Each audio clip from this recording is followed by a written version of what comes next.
Hi guys, welcome to Irish Footy Vlogs, and this is your instant match reaction to the Chelsea Shamrock Rovers game at Stamford Bridge in the Conference League. It finished Chelsea 5, Shamrock Rovers 1 at Stamford Bridge. The result means that Chelsea finished the Conference League as group winners. They've won all their matches. Look, they're by far the best team in this group. You'd argue Chelsea probably shouldn't be in this competition in many ways. As I said, by far the best side in the competition. And Rovers look like they're going to finish outside of as I'm doing this, I don't think all the results are in. But at the moment, they're 10th, basically. I believe Bruges are leading and they're behind the Polish side as well, a goal difference. So it doesn't look like they're going to finish in the top eight, which would get them through to the last 16. But they're going through to the playoffs. They're going to go into the final 24, which is fantastic. There's 36 teams in this competition. I was getting confused. 36 teams this competition. To finish anywhere near ninth or 10th or even 11th, it's just fantastic. And look, they've been brilliant. It's their only defeat in 6 games. You have to give them serious credit. Onto the game itself. Mark Gu scored a hat-trick for Chelsea. Dewsbury Hall, Cucurella scoring for Chelsea. Poom scoring for Shamrock Rovers. First thing I'll say is that the Chelsea lineup was stronger than I thought it was going to be. It was much stronger than the lineup that played in Astana the previous week. Chelsea were already through, etc. But they had Jorgensen in goal, who some would argue is as good, if not better, than Sanchez. They had Josh Okipon at right back, Cucurella at left back, who's been fantastic in the Premier League this season. Disasi and Vega at centre back. In midfield, Dewsbury Hall, Kasady. Madueke played the first half for Chelsea, and Kunku had 2 assists as he plays the number 10. George on the left, and Mark Gu up front, who got a hat trick. So strong enough, Chelsea side, and you can see the differences between the levels, and one of the things you kind of have an idea and you know the differences between the levels, but when you watch it, when they're playing against each other, a League of Ireland side comes up against a top Premier League side ultimately, um, the level of fitness and conditioning is vastly superior. And you have to say, a lot of the League of Ireland sides, including Shamrock Rovers, have good fitness levels. They're professional players, but it's a different level. It's almost like a different world, Premier League football. And a team like Chelsea would beat a lot of teams by big score. Um, ultimately, and it's just a massive. It's I can't even contemplate really the differences overall, and that's before we get into financial and how much they're backed. There's a lot of leagues that can't even compete with the Premier League, let alone the League of Ireland, who obviously aren't backed and often punch above their weight in Europe. Because I think clubs overall have done well in Europe this season. Obviously, Shamrock Rovers have clearly done well in Europe. But the game itself, um, was it an embarrassing night for Shamrock Rovers? Absolutely not.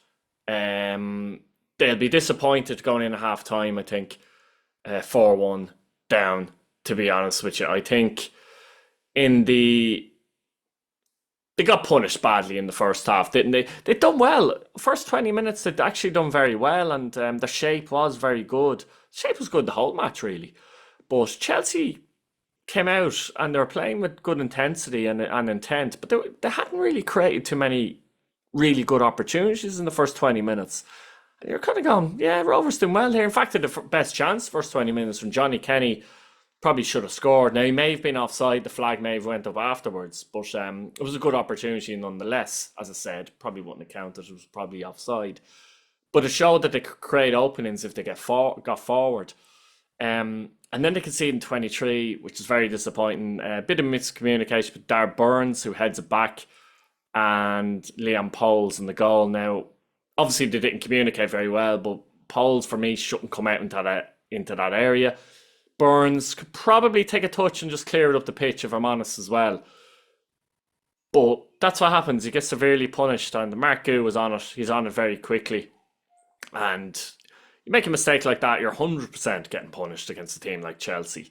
If you're playing a team like, St. Patrick's Athletic, Derry City, whoever, Shelburne, you may get punished. You will get punished by a team like Chelsea.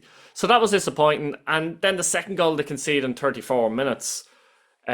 Sorry, before we get into the second goal, because I was thinking about the two mistakes in my head. So I was kind of going to talk about this simultaneously. But no, I can't skip over or even come back to it, if you like. But What a moment though for Poom to make it 1-1, and at least that's something as well. They got a goal out of the performance. It's nice to go and get a goal there at Stamford Bridge, and 3 minutes later, obviously after Gooey scores, Poom makes it 1-1, and it was a great moment to be honest. And before that, Kenny had forced a very good save actually from Jorgensen, which led to the corner, which led to the goal, and the corner's taken. Poom steps back, takes a strike, takes a deflection, and goes into the back of net. Fantastic moment for Shamrock Rovers. And I just thought to myself, no matter what happens in this game now, they've got the goal. They've got a goal to celebrate. So it's fantastic that they could get a goal to celebrate at Stamford Bridge. And they made it 1-1.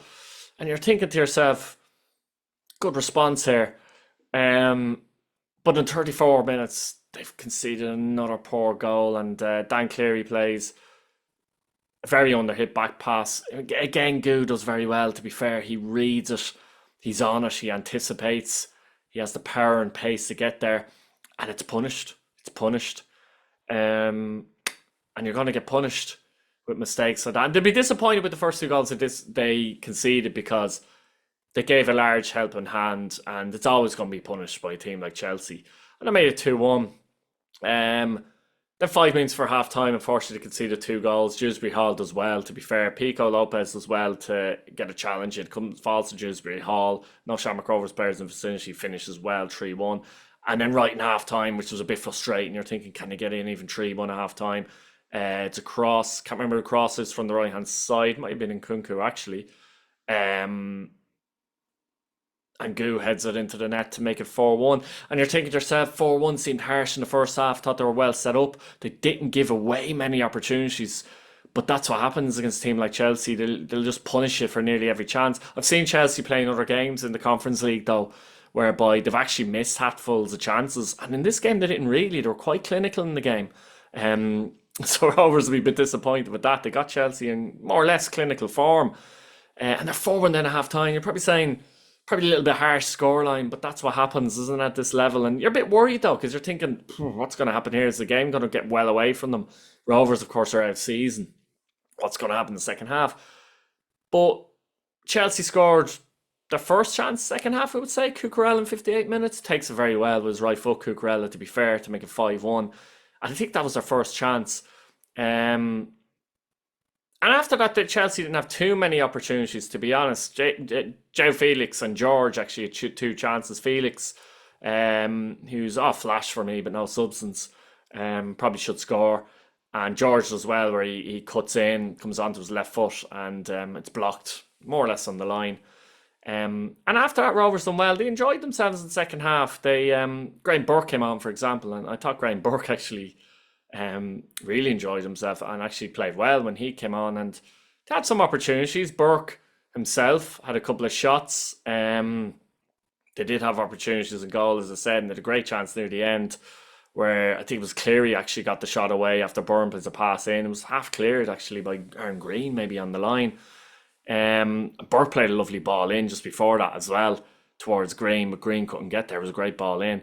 And 1-0 in the second half, like the Chelsea, I would say, was quite even in the second half, to be fair. And overall, okay, finished 5-1.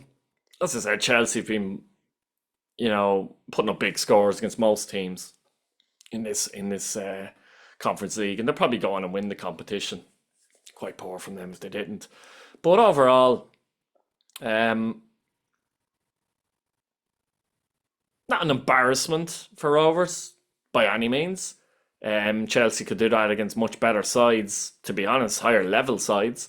But they will be, I'm sure Bradley will be disappointed still with the first two goals in particular they gave away, and just to concede right in half time and little moments like that. Because Chelsea were always going to do something on their own bat as well, in which they did in the game. But look, I'm sure they enjoyed it playing at Stamford Bridge the occasion. The fans were brilliant, by the way. Great to see a big support, and fantastic to see just have a look at the table here. It might be completed now. Yeah, it looks like Rovers have finished 10th. But fantastic to see great support over there, and they kept making noise throughout, and I could hear the chants, etc. very clearly. And it seemed like a generally good atmosphere there at the game. So, yeah, might be Johnny Kenny's last game for the club. I think he's going to go back to Celtic, and if he does leave them, I think there's a chance he may go on loan to either a club in England or maybe another Scottish Premier Division club. Could be Neil Ferrugia's last game for the club. We're going to have to see what happens there. But look, fantastic Shamrock Rovers. They're through to the last 24. They're through to the playoffs, basically. And, if any Rovers fan would have taken that, and it's been a great journey. They've seen them unbeaten in 5 games in this group stage. Some great nights for them. Going to Stamford Bridge. Fantastic stuff. That doesn't count the games they had in the Champions League playoffs, etc., and the Europa League playoffs. It's been a fantastic season for Shamrock Rovers in Europe, although they'd be disappointed with the league campaign overall. But yeah, let me know what you think in the comments. If you're a Shamrock Rovers fan, what have you thought about this campaign? Were you at Stamford Bridge? How was it, etc., etc.? Subscribe to the channel if you haven't already, and I bid you all a good night. Take it easy.